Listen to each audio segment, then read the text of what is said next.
Morning to all of you, class 8th, subject Social Science, chapter 9, The Making of the National Movement, 1870s 1947. Dear students, आप अपनी book का page number 123 निकालेंगे। वहाँ से आज हम पढ़ेंगे टुवर्ड्स इंडिपेंडेंस एंड पार्टीशंस। तो meanwhile, in 1940, the Muslim League had moved a resolution demanding independent states for Muslims in the northwestern and eastern areas of the country. The resolution did not mention partition or Pakistan. Why did the League ask for an autonomous arrangement for the Muslims of the subcontinent? तो 1940 में मुस्लिम league ने देश के पश्चिमोत्तर तथा पूर्वी क्षेत्रों में मुसलमानों के लिए स्वतंत्र राज्यों की मांग करते हुए एक प्रस्ताव पारित किया। इस प्रस्ताव में विभाजन या पाकिस्तान का जिक्र नहीं था। मुस्लिम लीग ने उपमहाद्वीप के मुसलमानों के लिए स्वायत्त व्यवस्था की मांग क्यों की थी? From the late 1930s, the League began viewing the Muslims as a separate nation for the Hindus. In developing these notions, it may have been influenced by the history of tensions between some Hindu and Muslim groups in the 1920s and 1930. तो 1930 के दशक के आखिरी सालों से league मुसलमानों और हिंदुओं को अलग अलग राष्ट्र मानने लगी थी। इस विचार तक पहुंचने में 20 और 30 के दशकों में हिंदुओं और मुसलमानों के कुछ संगठनों के बीच हुए तनावों का भी हाथ रहा होगा। 1937 के प्रांतीय चुनाव संवत इससे भी ज़्यादा बड़ा कारण रहे। In 1946, election of the province were again held in 1946. The Congress did well in the general constituencies by the League. Success in the seats reserved for Muslim was spectacular. It persisted with its demand for Pakistan. In March 1946, the British cabinet sent a three-member mission to Delhi to examine this demand and to suggest a suitable political framework for a free India.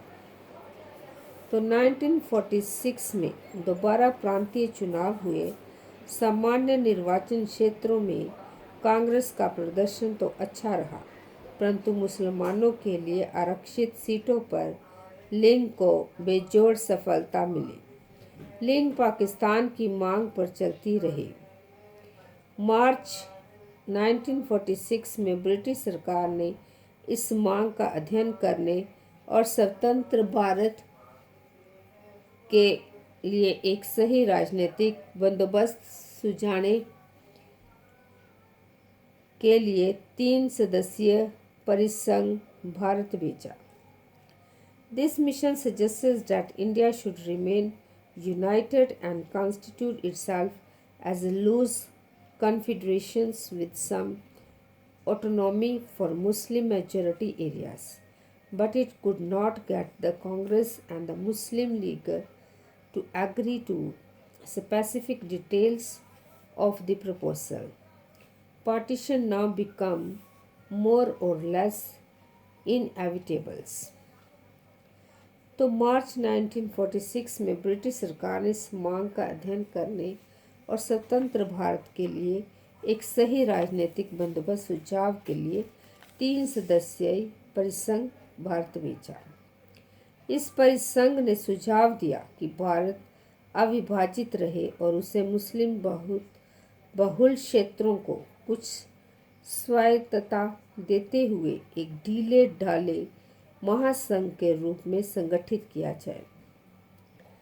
Congress और मुस्लिम league दोनों ही इस प्रस्ताव के कुछ खास प्रावधानों पर सहमत नहीं थे।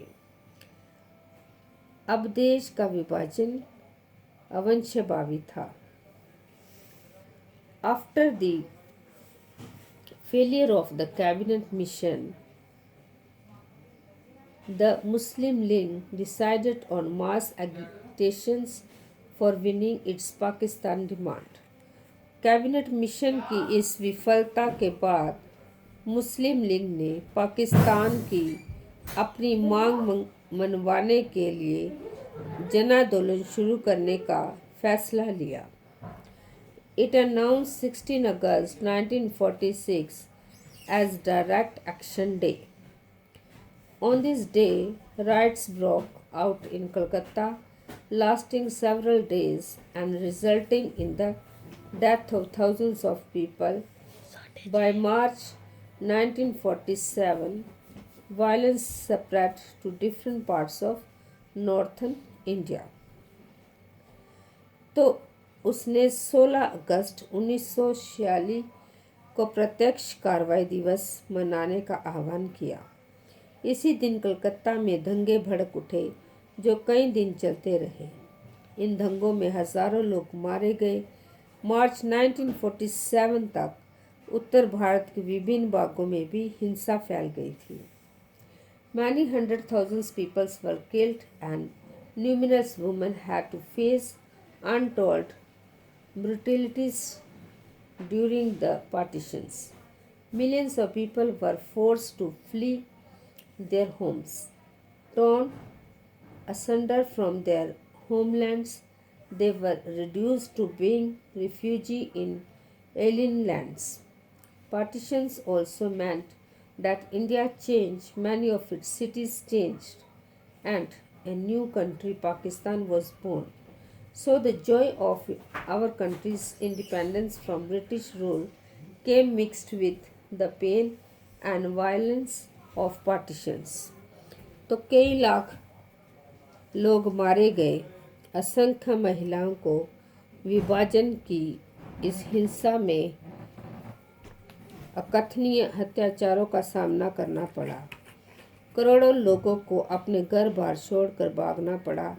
अपने मूल स्थानों से बिछड़कर ये लोग रातों रात अजनबी ज़मीन पर शरणार्थी बनकर रह गए। विभाजन का नतीजा ये भी हुआ कि भारत की शक्ल सूरत बदल गई, उसके शहरों का माहौल बदल गया और एक नए देश पाकिस्तान का जन्म हुआ। इस तरह ब्रिटिश शासन से स्वतंत्रता का ये आनंद विभाजन की पीड़ा और हिंसा के साथ हमारे सामने आया। डियर स्टूडेंट्स, अब ब्लैक बोर्ड पर होमवर्क है, आप इसे कॉपी पे लिखना और याद करना।